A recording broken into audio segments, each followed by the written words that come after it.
Cette vidéo est ultra grasse. Bonjour. Bienvenue dans une nouvelle vidéo. Je pense que c'est la vidéo que j'attendais le plus de faire sur cette chaîne parce qu'aujourd'hui on s'en va à la recherche des meilleurs donuts de Montréal. Ça va barder.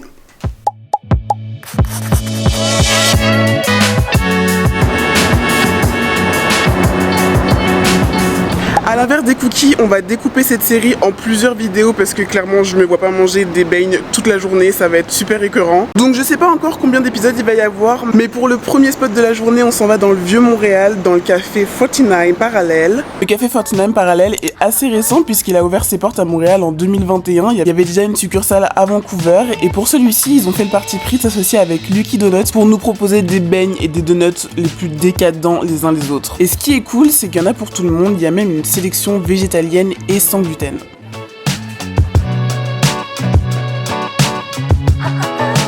Donc j'ai pris une roussette à la vanille et un traditionnel à la vanille. Je sais pas trop c'est quoi la différence, mais les deux ont l'air ultra appétissants.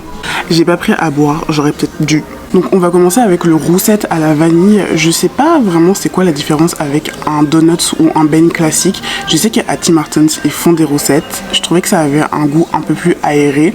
Au niveau de la forme, forcément c'est pas la même. C'est une forme un peu plus dentelée. Il est bien glacé sur le dessus et franchement ça donne vraiment envie.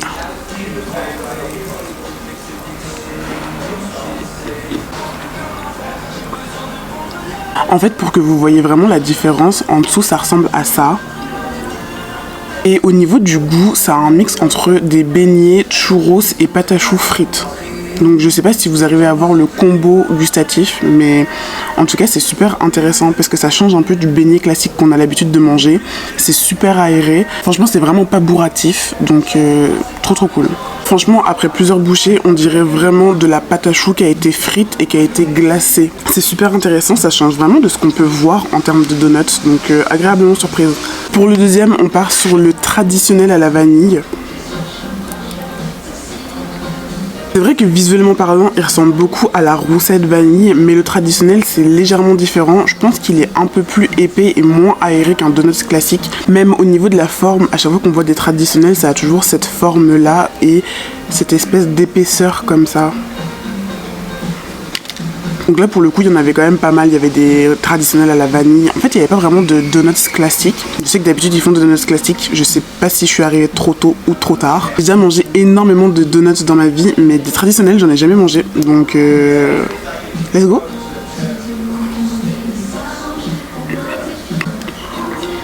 Alors là pour le coup on est vraiment sur un donut qui est beaucoup plus épais. J'ai l'impression que c'est un mix entre du pain, de la pâte à donuts et un espèce de cake. C'est vraiment épais mais c'est bon.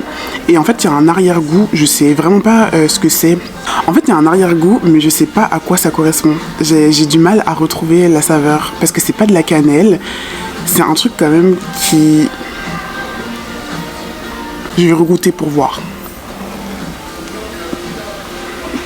Ok, il faut que j'aille voir sur internet parce que j'arrive pas à trouver le goût.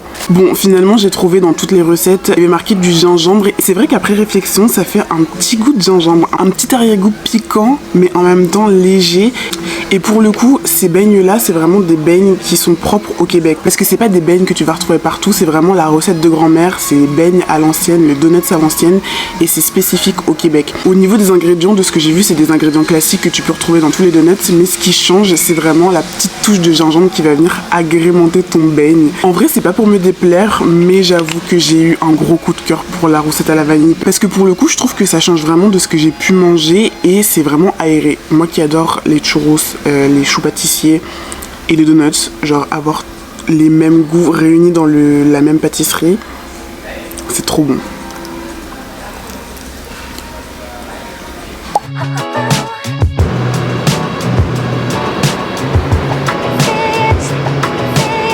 Pour le deuxième spot, on s'en va dans un endroit que j'avais pas prévu à la base, mais finalement, changement de programme, je me dis pourquoi pas le tester. Je l'ai découvert sur les réseaux sociaux la semaine dernière, c'est un truc qui est super suivi, je connaissais pas, je pense que j'étais la seule à pas connaître l'endroit. On a l'air de faire des beignets de ouf, des donuts de ouf, ça a l'air ouf. il faut que j'arrête de dire ouf. Pour avoir regoûté une bouchée du beigne traditionnel de chez 49 Parallel, je pense pas que j'en rachèterais parce que c'est pas le genre de beigne que j'aime manger en général. En fait, j'aime bien quand c'est plus aéré. Là, c'était quand même un peu compact. Franchement, c'est bon pour goûter, pour l'expérience. À racheter, je sais pas. Mais en tout cas, c'est une très très bonne adresse. Là, pour Beigne Attitude, ça se situe dans la petite Italie. En fait, j'ai l'impression d'à chaque fois faire les mêmes quartiers parce qu'il me semble que pour les cookies, je suis venue dans le Vieux-Port et je suis venue dans la petite Italie. Mais je me souviens plus. En tout cas, ça veut dire que c'est dans les mêmes quartiers qu'il y a les bonnes adresses. Moi, c'est ce que je me dis. C'est la conclusion que je me dis. Beigne Habitude, c'est une petite boutique de beigne qui se situe dans la petite Italie sur le boulevard Saint-Laurent. Décidément, c'est un quartier avec de très bonnes adresses. De ce que j'ai compris, Beigne Habitude, c'est une entreprise qui existe depuis un petit bout. Mais leur boutique physique a ouvert il y a très récemment. Et ce qui m'a interpellé, c'est leurs goûts très originaux avec un design plus qu'alléchant. Bon, j'ai récupéré mes beignes, tout avait l'air hyper bon. La dame était super gentille. J'en ai pris 2. Non mais là je peux vous dire qu'on est sur du donut qui fait son taf.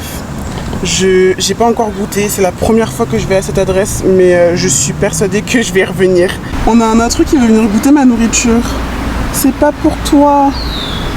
Regardez-moi ces chefs-d'œuvre. Ici on a le beigne babka cannelle et ici on a le beigne mangue coco chili.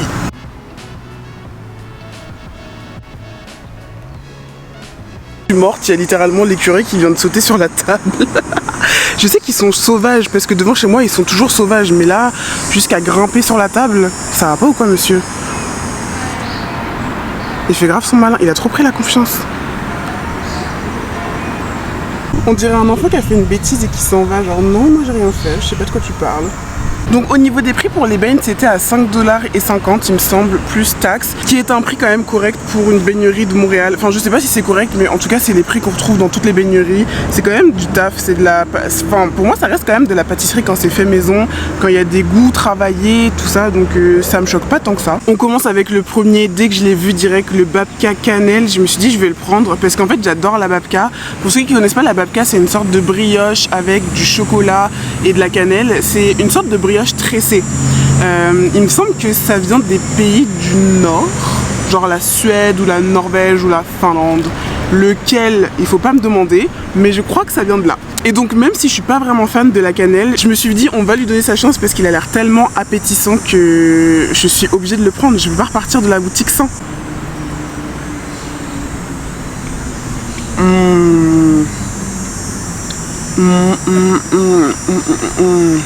Là on est sur un levain du donut. Ouh. Par quoi commencer? Bon déjà c'est extrêmement bon. Ça je pense que j'ai fait assez de bruitage pour que vous puissiez le comprendre. C'est vraiment très très bon. C'est très aéré, c'est pas très bourratif. Après j'ai pris qu'une bouchée donc si t'en manges un entier, je sais pas à quoi ça ressemble. Au niveau du goût, on sent la cannelle, mais la cannelle prend pas trop de place donc c'est vraiment très agréable. Le chocolat est glacé avec un espèce de petit glaçage aussi à la vanille par-dessus. À l'intérieur, on a comme dans la babka en fait, un espèce de praliné. Ce qui fait que t'as l'impression de manger un donut, mais t'as l'impression de manger un donut de luxe, tu vois. Un donut plus, un donut qui se marie entre la brioche babka et le donut plus le chou. Il me fait un peu penser à la roussette que j'ai mangée tout à l'heure parce que c'est très aérien. On dirait un peu une pâte à choux qui a été frite, même si je pense que c'est pas ça, mais c'est vraiment super bon. Regardez le praliné. Pour le deuxième, on est sur le mangue coco chili. Apparemment, il pique un peu. Bah, je pense que c'est à cause du chili. En tout cas, c'est des associations que je connais absolument pas. C'est vrai que j'ai jamais goûté du fruit dans un donut. En général, je pars souvent sur des bases classiques, genre vanille, le crème Boston, etc. Il est un peu plus mou que l'autre, mais il a l'air tout aussi appétissant. J'avoue que cette beignerie rentre dans le game fort là. Ils arrivent, ils sont pas venus pour blaguer.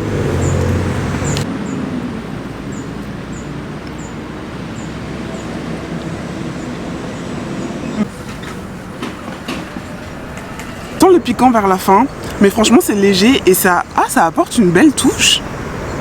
C'est super intéressant, j'aime beaucoup. En fait quand on croque dans le donut, on va sentir d'abord un petit peu la pâte du donut, donc la friture. On a la mangue qui va ressortir, la coco je la sens pas trop, et on a le chili qui vient relever tout ça. Franchement c'est super intéressant. C'est une association auquel j'aurais jamais pensé et franchement ça fait vraiment le taf. Au niveau de la texture, on est sur une texture hyper moelleuse, sur un donut compact qu'on peut voir comme d'habitude. Et en fait, je me demande si c'est pas fourré à l'intérieur. Ok, c'est pas fourré à l'intérieur, mais la pâte est molle. J'ai l'impression que ça a été imbibé avec du sirop, et vu que la pâte de beignet est déjà super bonne, le fait que ça a été imbibé, t'as l'impression que c'est une espèce de pâte à choux un peu. Je compare tout à une pâte à choux dans cette vidéo, c'est incroyable, alors que le chou pâtissier et le beignet ça n'a rien à voir ensemble. En tout cas, c'est une super belle association, j'aurais jamais pensé à prendre un beignet comme ça. Et je suis super contente d'avoir goûté, c'est trop cool de pouvoir connaître des goûts un peu différents. Franchement là, j'ai juste hâte d'y retourner parce que tout a l'air ultra bon. Est-ce que j'ai du sucre ? Non, j'ai des boutons mais j'ai pas de sucre. On est correct.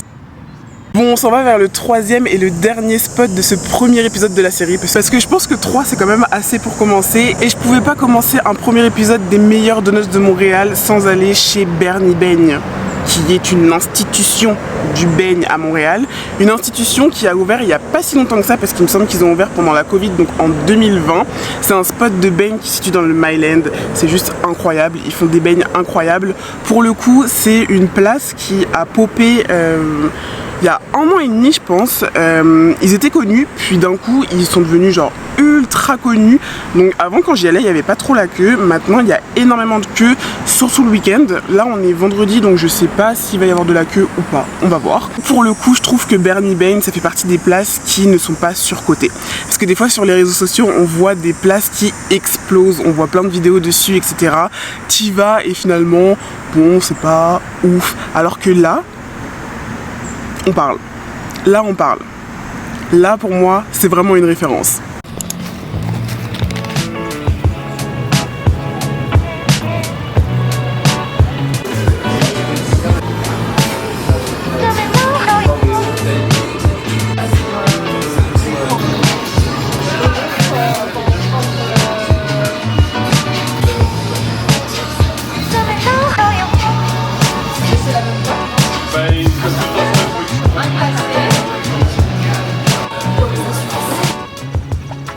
J'ai récupéré le dernier butin du jour, les beignes de chez Bernie Beigne, qui sont juste incroyables. Et j'en fais pas trop, c'est vraiment incroyable. Ok, d'habitude quand j'y vais, je prends tout le temps le beigne glacé et le Boston Cream. Mais je me suis dit, ok, aujourd'hui on est sur une vibe de vidéo, de découverte, de challenge. On va se challenger à prendre le bacon érable. Je sais pas si c'est une bonne idée, je sais pas si j'ai bien fait. Mais ça fait longtemps que j'avais envie de le prendre, donc en même temps je me suis dit, tu sais quoi, genre lance-toi. C'est vraiment le concept d'avoir du bacon sur un beigne, je sais pas ce que ça peut donner. Donc j'ai pris ça et j'en ai pris un plus classique. Bien évidemment je vais pas tout manger, j'ai pris mon petit sac métro, je me travaille avec ça depuis tout à l'heure pour mettre les restes parce que bah c'est super écœurant. J'ai pas envie de m'écœurer et de manger tous les beignes en entier. Mais là, on part sur une expérience scientifique.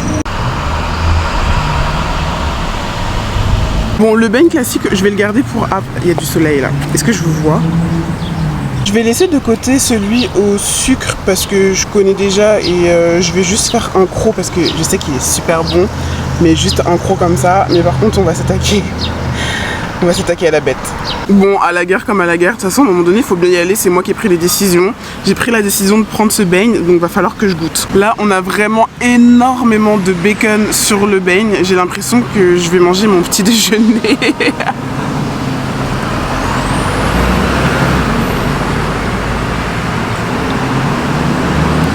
Je sais pas.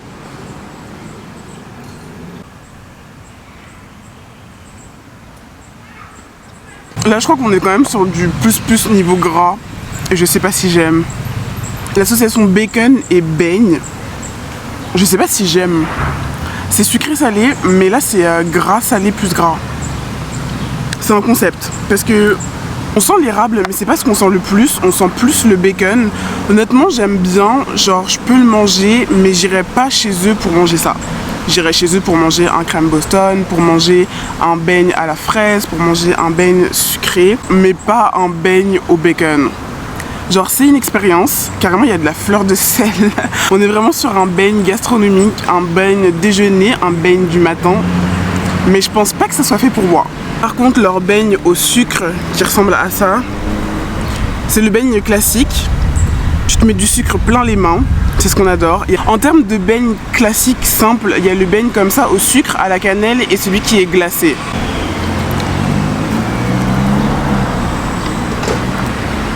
Ils sont vraiment super bons, ça a toujours le même goût, tu sens que c'est fait maison, tu sens que ça vient d'être frit. Comme sur leur boutique, il y a marqué toujours frais, mais tu sens que c'est toujours frais. Mais j'avoue, là j'ai toujours les beignes de Beignes Attitude en tête et ça me hante. On dirait que j'ai trouvé un petit favori pour cet épisode. Avant je me disais, c'est impossible de faire mieux que Bernie et tout, parce que j'avais pas goûté d'autres beigneries. Mais là, en ayant goûté d'autres beigneries, Beignes Attitude, c'est quand même un level parce qu'il y a des parfums qu'on retrouve pas forcément dans les beigneries. Et parce que là, finalement, c'était la découverte. Donc, il n'y a pas vraiment de gagnant parce que je suis pas dans un marathon du beigne. On est vraiment à la découverte des meilleurs beignes, mais à la fin, il n'y a pas de jury. Il y a juste moi, mon palais et mon estomac.